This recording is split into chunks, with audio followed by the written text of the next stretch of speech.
All right, so today we're going to be taking a deep dive into The Psychology of Money by Morgan Housel. Oh, very cool. I just finished it, and I have so many thoughts about this book. It's really interesting. I think it's one of the best books out there on personal finance. It really is. Yeah, and it kind of flips the script on how we think about wealth. Yeah, I think one of the central points that he makes is that success with money isn't primarily about being like a genius investor. Right. It's more about mastering your own behavior. Absolutely. Yeah, I think that's a huge takeaway from this book. And that's kind of what we want to dive into today in this deep dive is, really looking at those psychological factors that impact our financial decisions. Right. It's not necessarily about finding a secret formula or perfectly timing the market. Right. It's about understanding the often hidden psychological forces that are driving our decisions. Absolutely. And he starts out the book by talking about this idea that no one's crazy Right. when it comes to money. I love that chapter. Yeah, and I think that's so important because it's easy to look at other people's financial decisions and be like, what are you doing? Right. But he argues that we all come to the table with these unique experiences that shape our worldview. Totally. If you think about someone who grew up, say, during hyperinflation, Right. they're going to have a completely different perspective on saving and investing compared to someone who's only known stable prices. Totally. And that's why, this cookie-cutter financial advice that we often see just doesn't work. It doesn't resonate. It doesn't make sense. Yeah, for a lot of People, what makes sense to one person might seem utterly baffling to another. Absolutely. Recognizing this is key to developing a financial approach that truly works for you as an individual. Yes. And it leads into this other concept that he talks about, which is luck and risk. Yeah. And how much of our financial success is just simply out of our control. That's a hard one to swallow sometimes. It is. It's very humbling. It is. But he has this great anecdote about Bill Gates. Yes. Obviously Bill Gates is brilliant and driven, but he also had just this incredible luck of having access to a computer in high school back in the 60s. Right. That's a rarity that massively shaped his trajectory. Absolutely. And I think, it's not to say that, we should just sit back and, let luck determine our future, but it's to acknowledge that it plays a role. Right. We can do everything right and still not achieve the same outcomes as someone who catches a lucky break. Absolutely. And on the flip side of that, you have risk.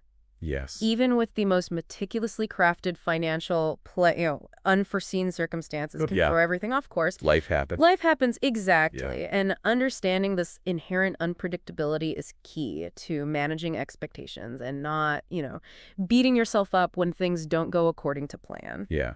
You have to build in like a cushion for disappointment, Right. basically.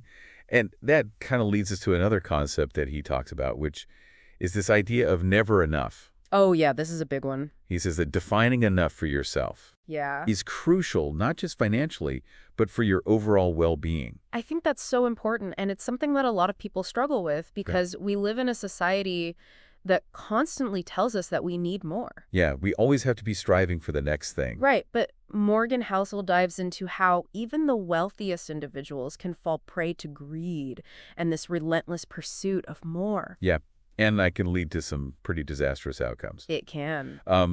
He has this great line in the book, and I'm going to try to paraphrase it, but he basically says that there are many ways to get rich, Yes. but only a few ways to stay rich. That's so true. And knowing when you have enough is absolutely one of them. Absolutely. It's so important because you see all these cautionary tales of millionaires losing everything because they just couldn't resist chasing the next big win. Right. And it really highlights the fact that wealth does not equal contentment. Right. Having millions of dollars doesn't mean you're going to be happy. Yeah. And that's where the psychology of money really comes into play because it's not just about accumulating assets. Right. It's about understanding how our desires and And emotions sabotage us. Yeah. it can sabotage our financial goals. Absolutely. So it's almost like having a money therapist in your pocket, constantly reminding you to check yourself. Right. Check your motivations. Okay, so let's shift gears a little bit. Okay. Talk about something that might sound a little bit more technical, but it's actually really fascinating. Okay. And that's the power of compounding. Yes. This is a classic. I have to admit, when I first heard about compounding, I was like, boring. Yeah. Right. but the way that Morgan Housel explains it, with real-life examples and just mind-boggling figures. It's actually quite captivating. It is. It's like this hidden force that's Yeah. quietly working in the background, multiplying your gains over time. Absolutely. It's like this secret weapon that a lot of people don't know about. Right. It's slow and steady, wins the race. Yeah. Think about it. Warren Buffett accumulated most of his wealth after he turned 60. It's crazy. It's wild. That's Yeah. the magic of compounding in action. Yeah. So that brings up a question I had while I was reading the book. Okay. What about those of us who didn't start investing in our teens? Right. Like, is it too late to harness this power of compounding? Absolutely not. It's never too late to start. Okay, good. Obviously, the earlier you start, the more time your money has to grow, but the key is consistency. Okay. Even small, regular contributions can make a huge difference over time thanks to the power of compounding. So this is why having a high savings rate, regardless of your income level, is so crucial. It is. It's not about timing the market or picking winning stocks. It's about consistently putting money aside Right. and letting it work its magic over time. It's about building that habit of saving Yes. consistently. And I love how he kind of, connects it back to the psychology of money, because it's not just about the numbers. Right. It's about shifting your mindset Totally. to prioritize saving. It's about delaying gratification and Yeah. resisting the temptation to spend every dollar you earn. Which is so hard in today's society. It is. It's really hard, especially with, all the marketing messages and, targeted ads that we see. Right. Like everything is designed to make us spend money. Right. So it takes a lot of discipline and awareness It does. to resist that temptation. It does. He even talks about how embracing frugality can actually be a source of pride Yes. rather than deprivation. Yes. It's about finding contentment in what you have and making conscious choices about where your money goes. Absolutely. So we've covered a lot of ground. We have. We've talked about this power of personal experiences, the role of luck and risk, the importance of defining enough, Right. the magic of compounding, and the significance of saving. Big takeaways. Yeah, what stands out to you so far? I think one of the most interesting things is this idea that getting wealthy and staying wealthy Yes. require different skill sets. Yeah, I never thought about it that way before. It's a really key insight from the book. Getting rich might involve taking big risks and being very aggressive Right. in your investments, but staying rich requires a whole different approach. Yes. It's about humility and frugality and weathering those inevitable market downturns. So it's like the tortoise and the hare. Yeah. Like the hare might sprint ahead initially, Right. but the tortoise's slow and steady approach wins in the end. Exactly. And that's where the psychology comes in. It's about cultivating the patience and the discipline Yeah. to resist the urge to chase quick riches and instead focus on building a solid financial foundation for the long haul. It's like playing the long game. Exactly. The long game. All right. So that's Yes, a great sir. place to wrap up part 1 of our Yeah. deep dive into the psychology of money. It's good. We'll be back with part 2, where we'll dive into even more insights from this incredible book. Can't wait. Stay tuned. One of the most impactful chapters for me was that wealth is what you don't see. Oh yeah, that one really stuck with me too. It completely changes what it means to be rich. Yeah, it's not about the fancy cars or the designer clothes. It's about having that financial security Right? and that freedom that comes from having a solid cushion. It's about not stressing about every unexpected expense. Exactly. And he really highlights the difference between wealth and consumption. Right. We're so bombarded with these images of extravagant lifestyles. Oh yeah. We think that being wealthy is all about spending. Right. But true wealth is the kind that gives you that peace of mind Yeah. that often goes unseen. It's the money that you saved and invested that you've allowed to grow over time. Right. And that gives you the freedom to make choices that Exactly. align with your values. It's about having a margin of safety. Yes. That's another really crucial concept. I love that idea. Basically, it's about building this buffer into your finances to protect yourself from life's curveballs. Right. Because life happens. We can't predict everything.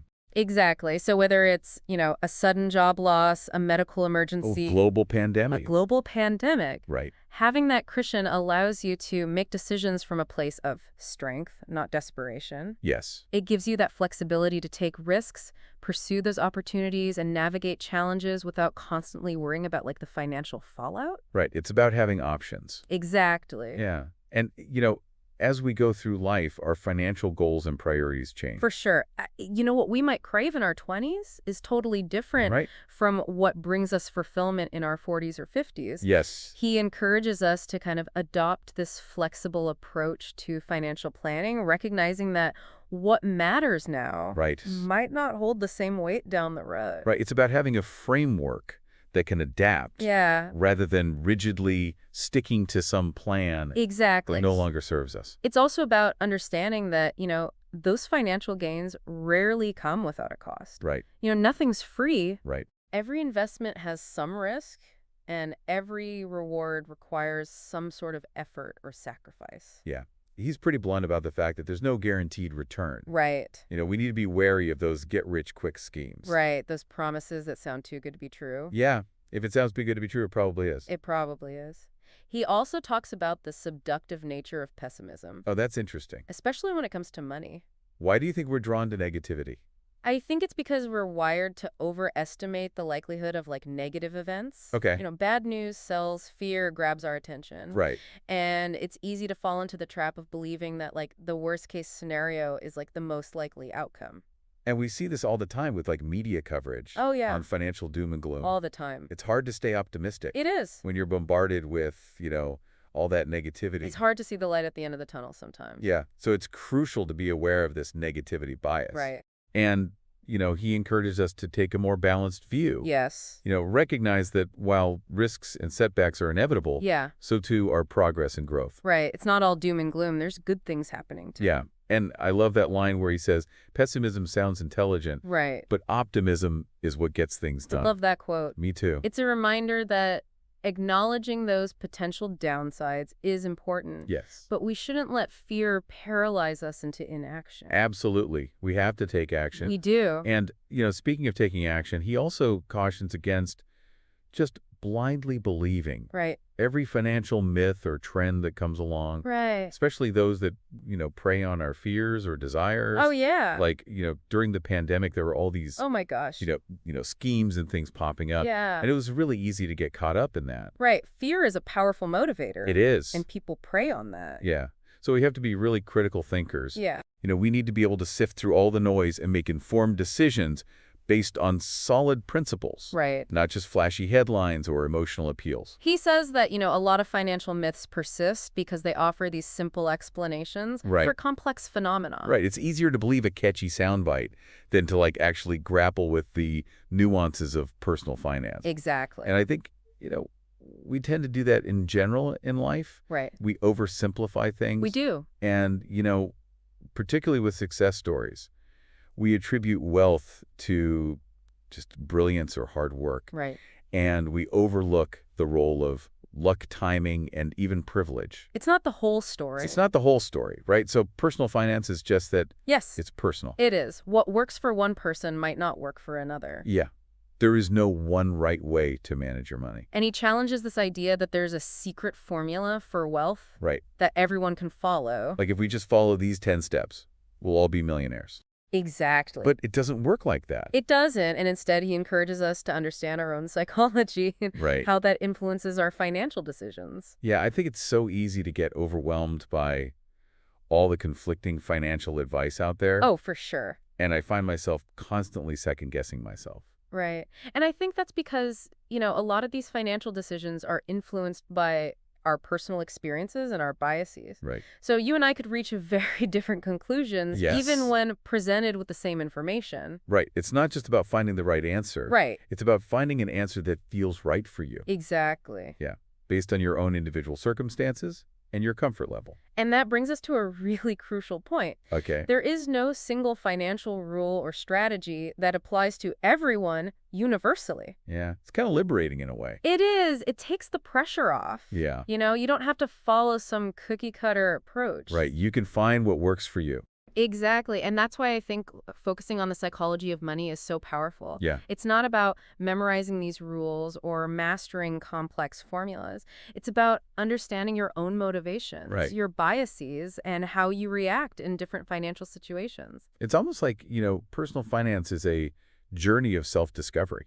It is. Yeah, as much as anything else. And a journey that requires constant learning and adaptation. Right. One of the most practical pieces of advice I think that he offers is to automate your savings. Oh, yeah. I love that tip. It really does take the emotion out of it, Yeah. and it ensures that you're consistently building that foundation without having to think about it. Right. It's happening in the background. Exactly. It's like, paying yourself first. Exactly. And he also encourages us to adopt that long-term perspective Yes. and avoid getting caught up in, the day-to-day fluctuations of the market. Oh, yeah. It's so easy to panic when you see your investments dip. Oh, it is. It's hard. But, the market has historically trended upwards over time. It has. So it's about staying the course and trusting the process. He uses this great analogy of planting a tree. Oh, yeah. You wouldn't dig it up every few weeks just Right. to check if the roots are growing. Exactly. Give it time, nurture it, and trust that it's going to bear fruit eventually. Right. So it's the same with investing. It is. We have to be patient Yeah. and, focus on what we can control. Right. We can't control the market, Right. but we can control, our savings rate, our spending habits. Our investment strategy. Exactly. Yeah. And, speaking of goals, he talks about the ultimate aim of money Yeah. being freedom. Freedom, yes. And that's what it's all about, right? It's not about hoarding money for the sake of it. It's not about the number. It's Yeah. about what that number allows you to do. Right. It's about using it as a tool Yes. to create the life you want. Exactly. And to have those options, to be able to choose how you spend your time to pursue your passions, Right. to live a life that aligns with your values. To be able to say yes to the things that excite you Yeah. and no to the things that don't. And to not be beholden to, a job, Right. that you Or a wait. situation, that isn't serving you. Exactly. And that brings me to one of the final takeaways I think that's really important from this book, Okay. and it's humility. Yes. I was just thinking about that. His emphasis on approaching financial matters with humility Yeah. really resonated with me. Because, we can't predict everything. Right, we don't have all the answers. We don't. And, unforeseen circumstances can happen. They do happen. It's about being cautious, avoiding overconfidence. Right. And always being open to learning and adapting. And recognizing that luck plays a role, Yes. both good and bad. Good and bad. And we can't control every outcome. We can't. Yeah. So as we wrap up this deep dive into the psychology of money, Yeah. what are your biggest takeaways? What are some of the key insights? I think just shifting that focus from chasing riches Right? to cultivating a healthy relationship with money. Absolutely. It's not about the numbers. It's about what those numbers allow you to do. Yes. And how you feel about those How numbers. you feel. Right. It's a journey of self-discovery. It really is. Developing those healthy habits and building that solid foundation. And it's about living a rich life, It is. not just getting rich. Well said. Yeah. So I think that's a perfect note to end on. Yeah. So for all of you listening out there, what are your biggest takeaways from this deep dive into the psychology of money? What are you going to apply to your own life? Join the conversation on social media using hashtag #DeepDivePsychologyOfMoney.